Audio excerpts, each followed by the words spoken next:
है एवरीवन, कैसे हैं आप सभी। आई होप आप सभी अच्छे होंगे ना। आप सभी लोगों की प्रिपरेशन काफ़ी अच्छी चल रही होगी क्योंकि आप लोगों को समय ही इतना ज़्यादा मिल गया है कि आप लोगों ने अभी तक अपनी प्रिपरेशन कर ली होगी। ठीक है, कुछ बच्चे इतने हताश हो रहे हैं क्योंकि एग्जाम नहीं हो रहे हैं। आप नहीं, मैं भी बहुत ज़्यादा हताश हो चुकी हूँ क्योंकि कितना बच्चा बार बार पढ़ेगा। ठीक है, हमने 2024 में अपने फॉर्म फिल किए थे।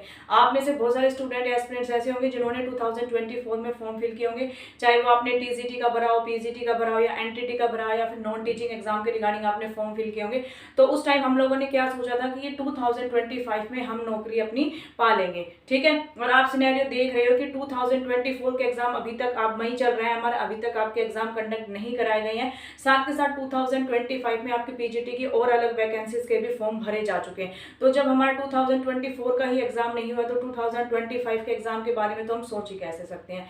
ठीक है, तो आज के वीडियो में स्पेशल बात करने वाले हैं कि आपके एग्जाम के होने की पॉसिबिलिटी कब तक है और यदि आपके एग्जाम नहीं होते हैं तो आप लोगों को क्या करना है। तो सबसे पहले देखिए, जहाँ तक मुझे लगता है, मुझे नहीं लगता कि आपके जो एग्जाम है वो आपके आने वाले 3-4 महीनों में कंडक्ट कराए जाएंगे। जैसा सिनारियो आजकल चल रहा है उससे आप खुद ही अंदाजा लगा सकते हैं कि आने वाले 3-4 महीनों में आपके एग्जाम कंडक्ट नहीं कराए जाएंगे।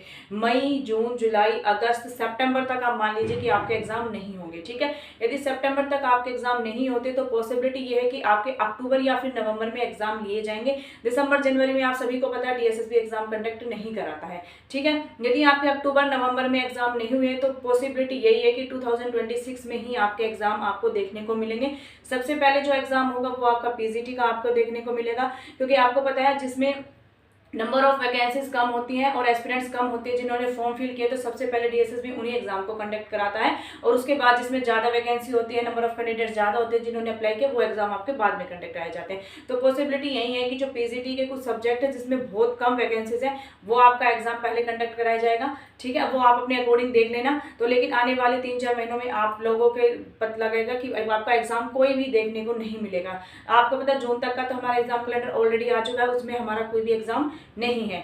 ठीक है, अब बात करेंगे कि आप लोगों को अब करना क्या है। बच्चे अब कंफ्यूजन में है कि क्या करें, हम प्रिपरेशन करें, क्या करें। देखिए, जिन बच्चों ने, देखिए काफ़ी बच्चे जिन्होंने मेहनत करनी थी वो मेहनत कर चुके हैं, उन्होंने अपनी जो प्रिपरेशन करनी थी वो कर चुके हैं। तो अब मेरी तो सलाह बेटा यही है कि आप घर पर मत बैठिए, कम से कम आप कुछ ना कुछ काम करना स्टार्ट करें। कब तक घर पर बैठे रहोगे, ऐसे तो ये पूरा साल निकल जाएगा हमारा ऐसे ही। तो देखिए, अब जो बच्चा ट्यूशन पढ़ा सकता है वो कम से कम ट्यूशन पढ़ाने की कोशिश कीजिए। उसमें यह है आपको टाइम भी मिलता रहेगा, आप पढ़ते रहे, कम से कम ट्यूशन पढ़ा लीजिए। किसी प्राइवेट इंस्टीट्यूट में इवनिंग में आप जाके पढ़ा सकते हैं या किसी स्कूल में अगर आप जा सकते हैं तो स्कूल में जाके आप पढ़ा सकते हैं। तो मैं तो यही कहूँगी घर पर मत बैठिए। अभी जिन बच्चों का सिलेबस कंप्लीट नहीं हुआ है, तो देखिए अभी जून में आपको बताया कि छुट्टियां पड़ने वाली सभी स्कूलों की, चाहे वो प्राइवेट हो या सरकारी हो। ठीक है, तो छुट्टियां पड़ जाएंगी तो आप स्कूलों में भी जा नहीं सकते पढ़ाने के लिए, तो आप कम से कम जून में अपना सारा सिलेबस कवर कर लीजिए। फिर उसके बाद जुलाई से आप कोई भी प्राइवेट इंस्टीट्यूट या स्कूल आप ज्वाइन कर लीजिए। ठीक है, और जिन बच्चों ने प्रिपरेशन अभी नहीं किए हैं तो 3-4 महीने आपके पास है आराम से,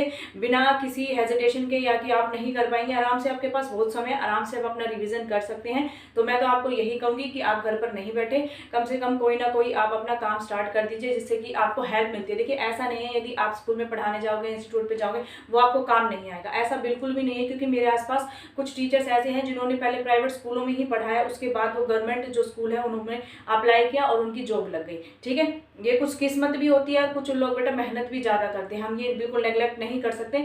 तो देखिए, आप स्कूल भी ज्वाइन करोगे, वहाँ से आपको कुछ ना कुछ सीखने को जरूर मिलेगा। घर पर बैठे रहोगे, वेस्ट रहोगे, सिर्फ वीडियोस देखते रहोगे, कभी इसकी वीडियो देखी, कभी उसकी वीडियो देखी, या फिर इंस्टा चलाओगे, सारी चीज़ें।